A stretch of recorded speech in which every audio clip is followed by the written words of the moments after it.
All right, folks, so markets do not collapse when people are actually panicking. Markets collapse when people lose confidence in the market. And this is exactly what is happening. It feels like that everything is happening at the same time. And I have been making videos on that religiously on this particular channel.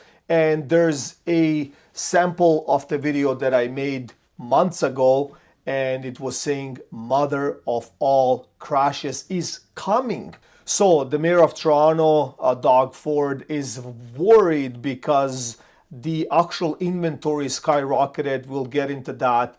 And what does it actually mean for the future in real estate, right? And we all know that real estate is tied to so many things, right? Jobs, construction, money flipping, all these businesses are chained and linked to this one big ticket item, especially in Canada, that is called real estate, right? So it feels like that it's collapsing slowly but surely, right? To some it's slowly but surely, and to others it's actually happening extremely quickly. However, it's happening so quick that majority cannot even register it, right? They're like, oh my gosh, right? And I'll get into that as well, right? So what I exactly mean by that, right? Because I had a conversation with a lady that she called me regarding her condo, and she was actually in shock, right? So she wanted me to do a comparative market analysis. I said, not a problem. What is it? This and that. We went with the, through the footage and, where she's facing and all of that stuff, right? And then finally, I said, well, you're looking somewhere in the mid 500s, right? So maybe $550,000, $560,000 as we speak. And you'll probably have to wait another, 2 to 3 months in order to sell this particular condo. And she was quiet for about 10 seconds. And then she said, hold on a second. What are you talking about? I said, come again? Like, excuse me? Like, what do you mean? Right? It's like, I have seen these condos sell between $750,000 to $800,000. I said, oh, really? Because I haven't seen anything like that, right? Can you be a little bit more specific and give me a time frame? And she said, well, it was in, 2021, or she didn't say 2021. She said a few years ago, right? So I said, well, it could have been 2021, right? And she's like, yeah, it could be 2021, right? So I said, well, congratulations, you lost $200,000. And she's like, oh my gosh, but I paid for this unit $650. I said, well, then you lost $100,000 if you're looking at it like that. So I don't know which peak you're measuring, but definitely you're losing, right? She started calculating. She's like, I have all these additional ticket items that I had to pay on top of that, real estate agents, commissions, and all of this stuff. I said, yes. So that's like even further, right? However, she cannot afford her place, period. So I'm like, okay, so what is it going to be, right?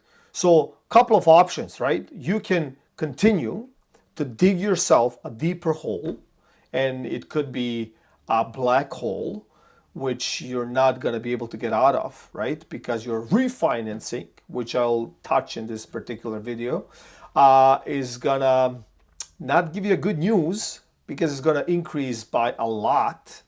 And then moving further, you're continuously losing the equity in your place, and so on and so on. And she's like, oh my gosh, I did not realize that, right? So for some reason, information is not getting to these people. So if you could please like this video, share it, subscribe to the channel, or just copy the link, send it to somebody, right? Because it seems like that most of the people are living under a rock. And I'm in shock. I'm in shock. We need to get to a place where there's a substantial shift. Like increased listings in Toronto doubled. It doubled, right? Like that in a month, right? So like it seems like that something like that needs to happen in order for people to to start scratching their head. Like, it's unbelievable, right? But I guess that's the reality. So let's get into the video. So the wake up moment. Toronto listings surge across the GTA, the biggest jump in years. Ontario inventory hits decade highs, over 74,000 active listings. For the first time, sellers are chasing buyers, right? Confidence is breaking across the housing market. So as mentioned at the beginning, confidence is huge, huge. People might not have money, but if they have confidence, they'll try to get it. You see what I'm saying? But it feels like that confidence is completely broken. Now we see the surge in listings, we see this, we see that. So people are very, very fearful. They don't have the compass anymore. Like they're fearing for their job, maybe. Like, right? Like there's a lot of thinking, right, within, which changes the outcome in the out, right? Which is exactly what we're talking about. The shift in tone. This isn't a healthy rise in listings. It's a flood of panic. More sellers want out before prices fall further. The soft landing narrative is gone. Even investors are quietly listing to test the market, but few buyers are showing up. And that's just the reality, right? Like if you click on this video, the mother of all crashes, I mentioned that. Or if you even go a year back to some of the listings, just click randomly on any video and you will see that I'm exactly what I'm talking about. The fall market, which we're in right now, October and November, right? We'll see a huge exodus, right? Like a huge impact and a surge of listings. So what will happen further in 2026? Because one of three homes actually get some traction, activity, even a sale, a discounted price sale, but a sale. So guess what's going to happen in 2026 when we see the spring market? Half of the people, or maybe 3/4 of the inventory, will be transferred to 2026, plus additional inventory will be glued or attached to the current inventory. So I would not be surprised if we see 100,000 plus in inventory in 2026, which translate automatically, naturally, it translates to prices dropping further. On top of that, we have additional issues that I will get into in a second. The mortgage time bomb. 2 million mortgages will renew in the next 18 months. Monthly payments jump 30 to 50% on average. Homeowners refinancing into survival mode, selling cars, taking second jobs. Mortgage renewal shock. Stories now everywhere. People losing stability, right? And I would like to add, I just walked by a thrift store, all right? And I walked into the thrift store, just looking at stuff like, I'm the kid from the 80s and the 90s, and I like that stuff, right? Like, I get it. We have the Facebook marketplace and whatnot, but it's cool to walk through these stores and touch stuff, like, you know what I mean? It's tangible. I just like it, whatever. Anyways, I spoke to the guy. I knew the guy for, 30 years now. I know this gentleman owning this thrift store. And I said, Dave, like, what's going on? He's like, hey, this and that. I'm like, dude, man, your store is packed. When I say packed, I mean there's like one item on top of another item. I'm like, what is going on? Like, it's like, dude, every day, like, it seems like hundreds of people are trying to offload their stuff. I don't know why, right? I'm like, well, maybe their mortgage went up. I said it jokingly. And then he looked at me, he's like, guess what, man? My mortgage went up and my rent went up and everything seems to be going up, right? So he's like, I don't even know if I can handle my store anymore, right? So that's a guy that's been in business for over 30 years. I get it. Like, maybe it's a specific business and it's, we got Kijijis and marketplaces and other platforms that can kind of offset the sale or his store, I would say, activity and stuff like that. But regardless, like, it's sad. Like, it's happening in your neighborhood, right? So I just wanted to share this with you guys. Investor exodus. The easy money era is over. Investors who refinanced condos in 2020 and 2022 are bleeding cash today. Assignment sales rising, investors dumping pre-construction contracts at losses. Debt doesn't forgive. Negative equity is becoming the new reality, right? So the easy money is over. Now, I did a video on this channel, and this was a case study, right, of someone owning 4 condos, right? And you know, looking from the outside, you're like, oh my gosh, that person is rich or wealthy and they have 4 condos, all these tenants and this and that. And they're like, come on, guys. Like, he's broke, period. It's broke. And he would probably give everything just to get out of that trap. He's like, I cannot even do anything. It's checkmate. Like, if I sell anything, I can't. Like, I'm selling it at a loss, substantial loss, that I have to fill the gap. But if I stay in that particular situation, I obviously have a negative cash flow situation that my current cash flow or earnings cannot subsidize. It's not possible. So he's sinking slowly, right? Like, slowly but surely. And he's like, I don't know. And he's like, he asked me, what do you think? And I said, well, 2026 doesn't look good.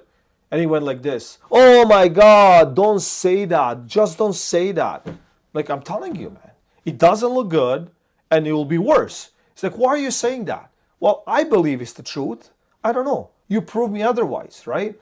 And then he said, like, well, you might be right. But he's just so tense and scared that for some reason he believes deep within some miracle will happen, which I don't know. I really don't think so. Supply surge, price pressure. Listings rising while sales stay flat. Price compression. Buyers wait for deals. Sellers panic to exit first. History shows, yeah, so inventory spikes equals price drops automatically. Once listings double, the fall accelerates. It's not emotional, it's just math. And this is exactly what is happening. Rental ripple effect. Some landlords now selling after realizing rent can cover carrying costs. Expect rent prices dips later in 2026 as over-leveraged owners bail, right? Good for a rental short term, but devastating for those forced to sell. The passive income dream is unraveling, right? So many had that plan, right? I'll just buy real estate, I'll just rent it, and then eventually this will be my pension plan or some sort of cash monthly residual and all of that stuff. So over the years we heard that, you know, residual income, right? And this is what you should do, and that's safe. And now we are realizing nothing is really safe. Like, you pinpoint one single item that you can say it is safe. I don't know, right? So I think now the trap is like people are realizing that there's no going back. Like I personally think that we're walking away from that line of comeback, right? Safe comeback. I think like the money is to be lost, however you slice it.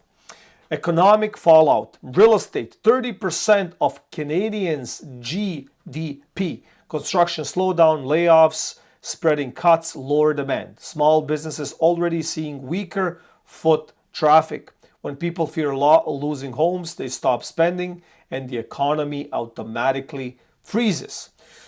So yes, so I even see that people overseas are not coming. Like, those phone calls are not coming in. Not for me, not for others, right? It's just frozen, right? Like, all across the globe, from the east, from the west, however you slice it, the calls are not coming in. And nobody feels like kind of investing in Canada at this point, right? And locally, people are at least those ones that are in the trenches and they're active and working, they see that it's not that easy. Making that particular dollar is extremely hard. However, you have to stretch it so thin nowadays that people are holding on to everything that they can. The emotional unraveling. Families who once felt secure are now exodus and exhausted. Hold on. Optimism turns into get out while you can. The market isn't just crashing, people's trust is. And that's something huge, right? It's not only the market crash, it's just like you lose the trust. And when you lose the trust, you just want to get out of that relationship as fast as you can. Doesn't matter the consequences almost, right? So the final message, the listing surge is the real estate signal, not the cause, but the confirmation. The question now isn't if the correction is coming, it's who is left to buy when everyone wants to sell. And that question I do not know how to answer. I'm sure there will be investors lining up. I know that there are folks out there who are holding to some cash or like their methods, right? But they're being prepared now.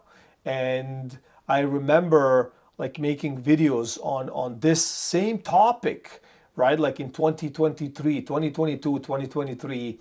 And some people commented and they're like, look, man, I'm preparing now because I see what's coming, right? And then you would see others just comment on top of that particular comment, oh my gosh, this and that, and da, da, da. Now those same people are probably selling today, right? So it doesn't matter who is right or who is wrong at this point. Who cares? But what do we do about this particular point and how do we prepare for the years to come? So I hope you got some value out of this video. So please like, share, and subscribe, and I'll see you in the next one.